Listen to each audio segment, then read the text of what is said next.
You're involved in a motor vehicle collision. The at-fault driver's insurance company calls you. They tell you they want a recorded statement. They also tell you don't call an attorney. Whose interest do you think they're looking out for? It's not yours. Email the Jansen Law Center concerning your claim. Jay Jansen. What's right, y'all? How you doing tonight? Thanks for tuning in. I'm down at the Black Expo, down at the Civic Center, and I'm here with the winner of So You Think You Can Dance, Fiction. How's it going, guys? Happy to be here at the Black Expo. We got a lot of fun things going on right now. Around 5 o'clock, well, in a minute actually soon, there's going to be some dancing, some stepping, some modeling. It's about to get crazy down here at the Black Expo. I'm happy to be here. Yeah, you know, coming up next, we got Naomi, the winner of the next top model. So you got to check that interview out too. But just tell us this, when you went into that competition, did you believe in your heart that you were going to win?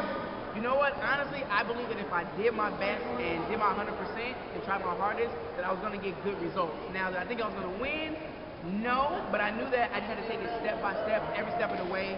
I kept moving forward, and then before I knew it, I'm in the finale, so I'm like, this is my last little push. I just need to keep believing in myself.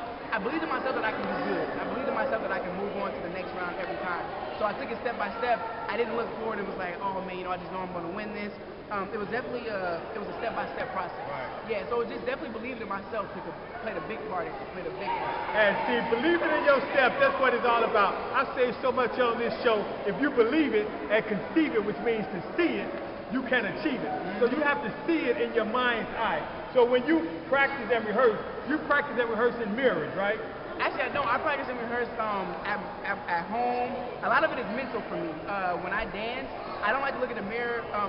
Sometimes for specific moves that I want to look very crisp and nice, but for the most part for my creativity, ain't nothing going on, man. Look at this little guy. See, another adoring fan. That's what it's all about. Now, what's your name? Andrew. Andrew? D'Angelo? This is D'Angelo. You like his dancing skills? Yeah, we did. Well, tell you what. I appreciate that. Ask him to give you something right quick. Want to give you a little couple moves? All right, gotta watch it. All right, so I'm gonna start over here. It's gonna wind up. It's gonna go down like that. Boom, we're gonna bring it up. Boom, make it go around the head a little bit. All the way back out. Then we're gonna bring it to you. Bam. What you gonna do? What you gonna do, D'Angelo? Give me something. Give it a little wave. You're gonna be like this. Take it like, bam.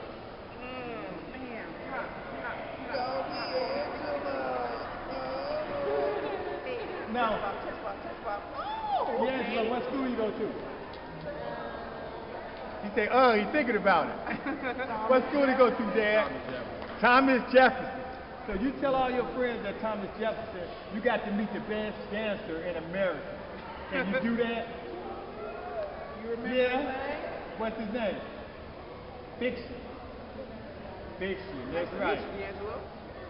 Hey, you know, whenever we see you out on the street, we gonna run up on you. Oh, yeah. Hey, what's up, man? You remember me? Oh, okay. I remember that. So now when I see you, we know each other, right? We're friends now, right?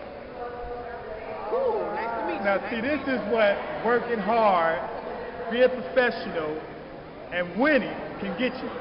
Little guys like D'Angelo want to come up and just be around you. This is what working hard is all about. So all you youngsters out there, you got to remember what Fiction said. He saw it.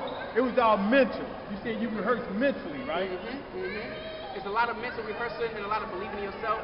And basically just believe that what you do is going to be good because it's something that you decided to do for you. It wasn't something that somebody told you to do. It wasn't something that, you get advice from everyone else. Like, you believe in yourself to do it and you make it happen because of you. So that's really like the message that I like to send to people. And that's the same message that Coach Ron said. And that's that, think about when you was D'Angelo's side. When you were 6 or 7, what was it that you really wanted to do? You couldn't sleep at night sometime. You woke up the next morning and you was thinking about it. What do you want to do when you grow up? You want to play the game? You going to be a professional game player? Professional game players make a lot of money. They make now. a lot of money. You good at Super Smash Bros? I love Super Smash Bros. We got to play Super. Who's your favorite character?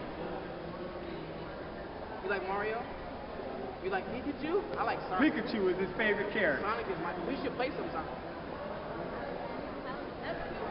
Alright, well, next time I see you, if I get invited over to your house, we're going to play Super Smash Bros, okay? Now remember this. Coach Ron loves the kids, and it's because they're our future. We have to put time into our young people. You know, we can run around trying to pay bills and doing this and doing that and kicking it at the club. But when we take our time with young men like D'Angelo and we pour into them, you know what we get back? We get this back right here. And that's what it's all about. We have to influence our young people to greatness. So find out what it is that your kid really want to do. Don't tell him what he want to do, ask him. And when he start talking, listen to him. And when they say all the wrong things, guess what? Keep listening. And you can teach them to say the right thing, and you can teach them also to be a fiction, because that's what it's all about. Anything you want to say in closing fiction to our young people that's watching? Honestly, I want to say, no matter what you do in life, what you want to do in life, you're gonna find those people who are gonna tell you you can't do it. You're gonna find people that tell you you should stop doing it. Don't listen to those people, because those are people who don't know what they want to do with their life. If you know what you want to do, you're the only one that can make it happen, and no one can stop you from making it happen but you. So I want you to always remember, nobody can be better than you being you than you can. You can't be better than somebody else being them than they can, because it's not going to happen. Be you to the fullest, be yourself, believe in yourself until to the end of time. And remember this, you have dream killers out there and you got dream chasers. I'm a dream chaser. I've been chasing my dream all my life. And you know what? Every morning I wake up, I'm happy, and every night I go to sleep, I sleep real well. So don't be a dream killer, be a dream chaser. And when you run up on a dream killer, remember this, get the hell away from them, okay? Yeah, I said hell, get the hell away from them. Because those are the people that will ruin your life. Coach Ron, Fiction, and D'Angelo down at the Black Expo. Let's go to our next interview. Coach Ryan, I'm back with Fiction and Sabrina. This is his mom, and we have his two cousins, Stacy and Deborah. Now, I had to stop when I saw his mom, because not only was she beautiful, but I knew that she had to pour so many things, like we were talking about in the interview. I knew you had to pour so much into this young man. You didn't just get on stage and start doing all this stuff without some support.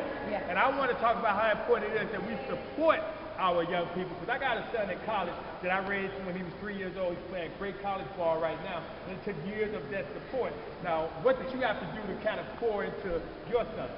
You know, just discipline, you know, control, and teaching what was important.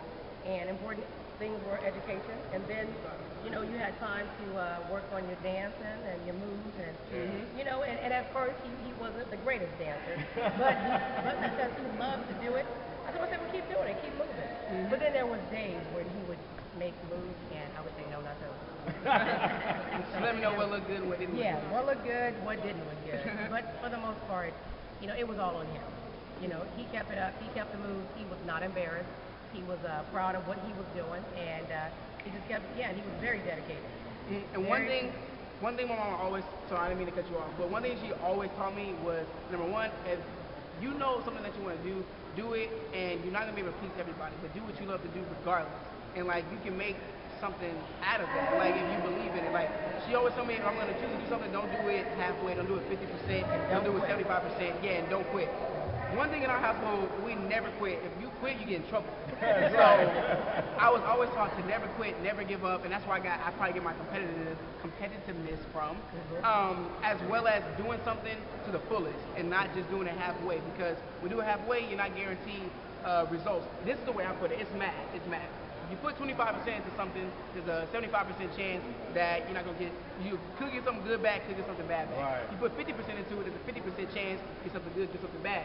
If you put 100% into something, there's no room for any bad. Like, you can only get good results. Right. So that's the way I look at it. So tell me this. I always tell my ex-wife that my son inherited his athletic ability from me. And I'm right. Okay? You got them good looks from me. Okay? Now, who did he get his dancing ability from? Can you dance? Yes. You can She dance. got rhythm. I have a lot of rhythm. She got a lot I'm of not rhythm. afraid to dance. But honestly, the creativity came from him. The creativity, the drive, you know, the want to do it, it all came from him. You know, and then, like I said, you instill some of those basic principles at home in your kids about, you know, trying hard, work hard at it, never give up, keep working at it. That's what pays off. So whether he was an artist, whether he was a singer, whether he was a dancer, either way, whatever he wanted to do, he knew he was not going to give up. Well, one thing I always say, I got a gang in Peoria, and my gang in Peoria is not the Vice Lords, not the GDs, not the Bomb Squad, not No Love. Hey, that's a policeman right there. He got a big old gang right there. He was part of my discipline. He was? He was. Wow. Where are you guys from? I'm from Chicago, but I relocated here in Peoria in 99. So I've been here for a while. So he's from Peoria? He's from Wichita, Kansas. Okay. Well, I'm from Chicago, West Side, till I die. South Side representing. South But my gang here in Peoria is called the Big Old C Gang. That's the C is for creativity. And when you said that word, I was so happy to hear you say it. Because I tell young people all the time on this show that creative people run the world. So you want to be creative. Anybody can be smart. All you got to do to be smart is remember.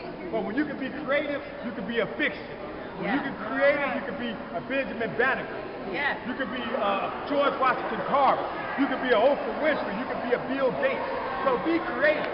Because sometimes creative people don't get really good grades in school. That's right. They end up owning all kind of companies. Yes. And winning so you think you can dance. Yes. Okay? So that's what's important, is to be creative. I'm happy you said that. And I'm happy that I know that you had to instill some of that creativity in here. I did. So from America to you, thank you for bringing us such a creative young man. Oh, thank you. Thank you, Mama. Oh, my pleasure. Coach Ryan, y'all, I'm here with Fiction and his plans down at the Black Expo. Let's go right to our next interview. Coach Ryan, y'all, and I'm back here with Naima Mora and a couple of adoring fans down at the Black Expo at the Civic Center. And you just saw the interview with Fiction. Now I'm here with Naima. Naima, we're so happy to have you here in Peoria. I'm really happy to be here. Well, she's gorgeous in person, y'all. She's just as gorgeous in person as she was on TV on America's Next Top Model. Now, how tough was it when working with Tyra? Tyra was actually really nice, but she was very demanding on the show, and it was really competitive, so I had to work really hard. You know, the competition was good. Well, it was a lot of competition there, and you came out and you reigned supreme. Tell us how you did it. I just really have to challenge the belief in myself and really cool like my potential out. The belief in herself. You guys hear that? And I always say, I'm going to say it one more time, if you believe it and conceive it, you can achieve it. And that's what it's all about. Believe it. That's right. You gotta believe. You gotta believe. If you don't believe, then you need to call me at 453-5104 so I can motivate you to believe. Now, have you always wanted to be a model?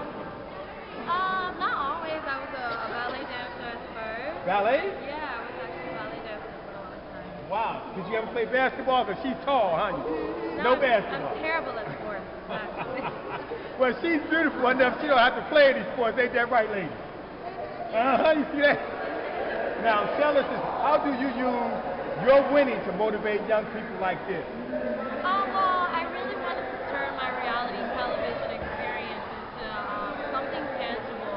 So I wrote my book, Model Behavior, and I've been doing a book tour where I come and I meet fans and I take pictures and talk to them. They always have a lot of questions. And events like today, the Black Expo, has been like ideal for doing my book tour for Model Behavior.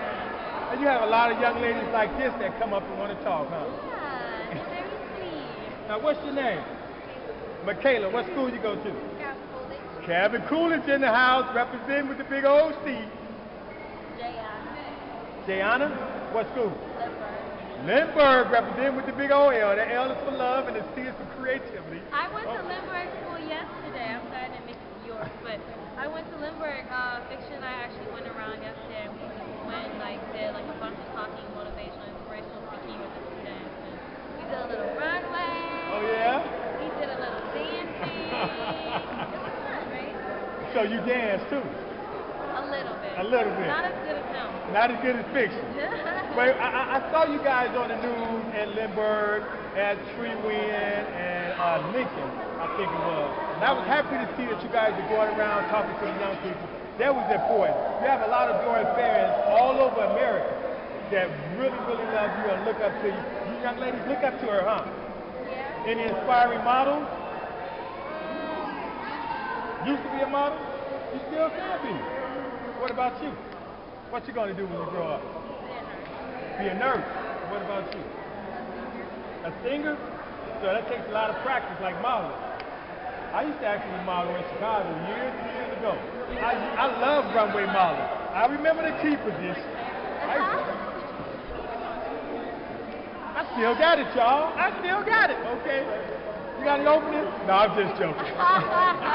I'm happy where I'm at in Peoria, trying to always motivate young people to greatness and to be whatever they want to be.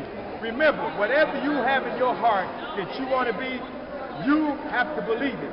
You have to conceive it, which means to see it, and then you can achieve it. But you must believe. Ain't that right? Absolutely right. Any last words you want to give out to our young people watching the show before we go? I think that following your dreams and really becoming successful at them is not only believing that you can do something, but taking the extra steps to start to create the opportunities that you want to see for yourself. And I think that events like this today, the Black Expo, is really just reinforcing the idea of creating opportunities for yourself with, really encouraging and inspiring young entrepreneurs and business people to just not just follow their dreams, but take their craft seriously and follow the business behind it, the business model that is success. Black business reigns supreme, y'all, and at the head of it is Larry Ivory, a man that I love and my mentor. He's been a great mentor for me. He always works really hard to help black business. Just in April this year, we met with the governor about some key issues that must affect the black community and the black business community. So the Black Expo is a very, very important event that we must attend every year. And if you didn't get to attend, guess what? You get to get a little of it right now on your couch at home. Thank you so much, Ms. Mora, for coming out and inspiring Peoria through your beauty and your intelligence. Thank you. Coach Ryan, y'all. I'm back at the Black Expo, and I'm here with a longtime friend, Mr. Billy Halstead, the chairman of the Peoria County Democratic Party. Now that's important. That's an important title there, Billy, and you've been doing it for a long time. Right. You're exactly right, and it's important every year, but it's real important this year around because we got to get everybody out to vote. Everybody's got to get registered, get out to vote. It's too easy to register online. You can order your ballot in the mail, by mail, to be mailed to your house. You can even register and vote on election day. Right. And that's why we're down here today. And this is a good friend of mine, Mike Peoria, running for state treasurer. All right, Mike. Yeah. Mike's a big guy. I drank a lot of milk, Right. and I had a father who was 6'7". Wow, that helped, huh? Sure helped. Well, you're running for state treasurer. Yeah.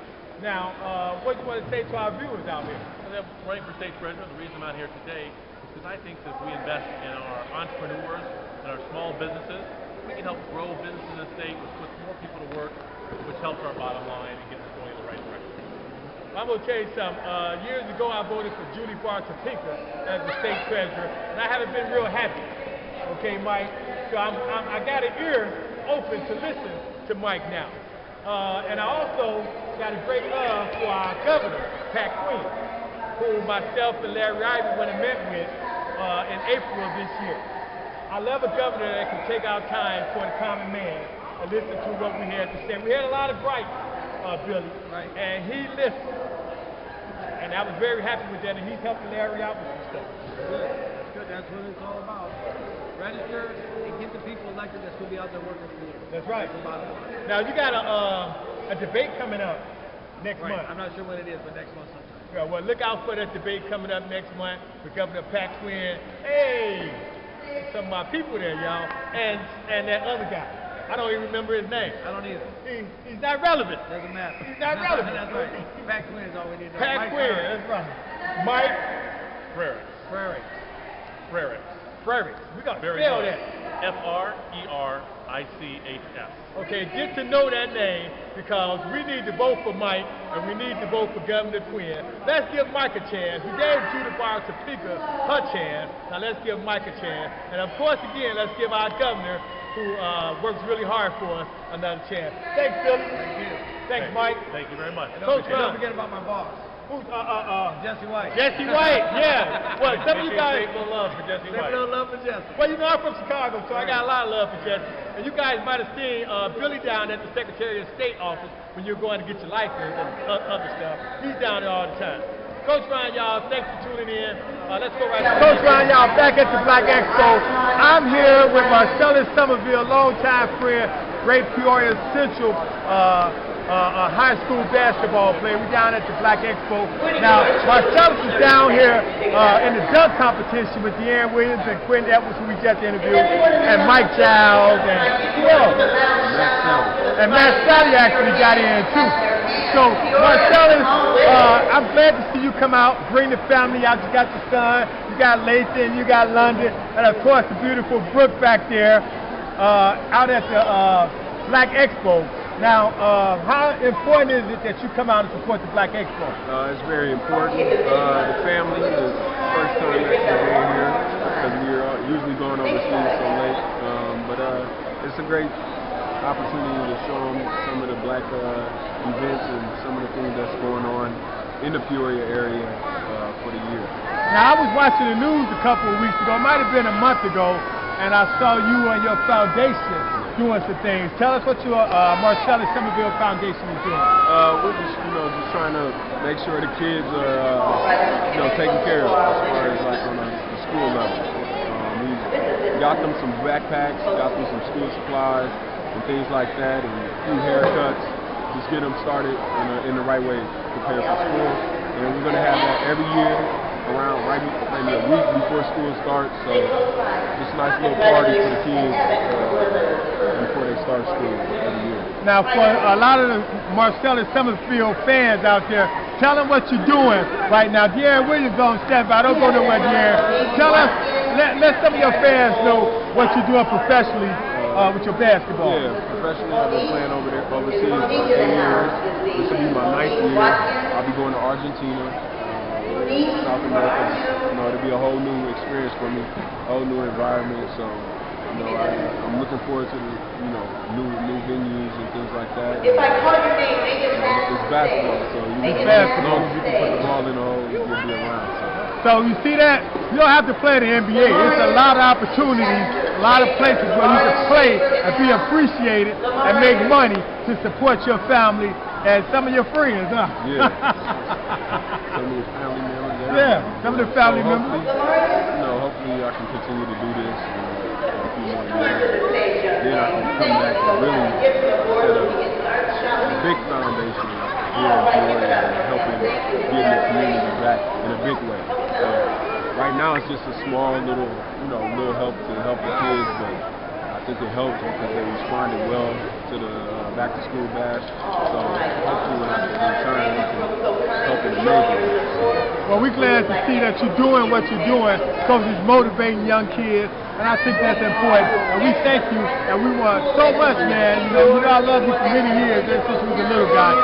Brooke, when she was playing ball, so I want to give out a shot to Mrs. and Mrs. Petty, some people that have always worked hard in our community, and always, Miss Petty will tell me, what she needs to tell me, Coach Ryan so-and-so, and I'm going to listen to Miss Petty, because that's wisdom. The Proverbs 1 and 20 say, wisdom cries out in the street, and you better regard it. So when Miss Petty cried out and said something, I listened. And that's very important. We listen to our older people in our community that's been working so hard for so many years. So you keep up the good work. Tell Miss Petty and Miss Petty I said hi, okay? All right, yes, sir. All right, Coach Ryan, let's bring my man De'Aaron Williams in right here. Come on over, De'Aaron. Now, I heard it was a dunking exhibition, but I heard you won. How you win the exhibition? I have no idea, but I'll take it. You really got to be putting it down if it's an exhibition and everybody get him to win. I'm going to tell you that. Now, I missed it. I was interviewing fiction and models, and I missed it. It got over with quick. How you get over with that quick? Okay, this is our last for the grand finals of the school basketball. It was a bunch of the guys, me, Tellers, Q, Mike, and Sally. So, it kind of ran smooth since we all know each other. It was a fun time. It was more for the kids, though, so it wasn't too long, but it gave me nothing. Right, it wasn't too long, because, man, I did a couple interviews, it was over. They lucky I wasn't down there. It would have been going on for about 30 minutes. Y'all legs would have been tied. The legs would have been rubber if I had still been down there. That's what we try to avoid, though. They'd have been rubber. Because we'd have been filming saying, give me something more, give me something else, okay? But, yeah, we going to move around a little, but I had to stop to holler at my man, because he's, I think, probably the best dunker still in Peoria to this day. I don't know. I mean, it's more about the kids now. I still got a little bit left, though. I'm getting older now. But I still got a little bit left. All right, so the winning prize presents the Oh, definitely, y'all. This Coach Ron, my man D-Real, out at the Black Expo. Let's move around. We got an interview with Larry Ivory coming up, so stay tuned for that. Coach Ron, y'all. All right, we're going to use 30 seconds. Ladies and gentlemen. All right. Coach Ron, y'all, back at the Civic Center. I'm here with the president of the Black Chamber of Commerce, Larry Ivory. Larry, the kids out here doing their thing, man. They're doing their thing, man. They're having fun. That's what it's all about. Absolutely. Now, I said a minute ago, you know, we out at the Black Chamber of Commerce, Black Expo. All the black, white, yellow people out here. Ain't nobody fighting, ain't no mean mugging, ain't no thugging. It's all love. It's all smile. That's what I'm talking about. I wish we could have this 3 or 4 times a year. But I know your staff would be overworked and underpaid. One more here would say, no way.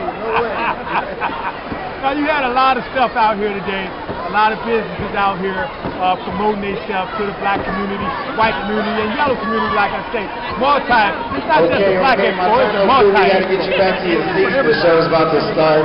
And we need that clear right there. I appreciate you. Now, I interviewed Fiction, the young man from You Gotta Dance. I interviewed Miss Mora from the Next Top Model. Man, I was very happy to talk to those young people, both creative people. I even talked to Fiction's mother. Yes, she's absolutely. That's why he's successful. His mother played a significant role in his life. That's why he's successful. Come here, young lady. Come here. Good evening. I want to show everybody the face painting. Look at this side of that face painting that we've done out here. Absolutely. That's a creative art. That's what's happening. Now, we're going to have to cut this interview. What's your name? But before we can get started, Ricardo. What school you go to? Franklin? Okay, you want to shout out Franklin? You ought to shout out to the principal and your teacher. She say no. She say no. Okay, we got to go over Miss Sharma's on stage right now about to start the modeling, the runway. So we got to see the models. Gotta see the models. I was blessed to hang with Miss Mora, so we're going to see what's going on with the models right now. Let's take our camera over to the stage area.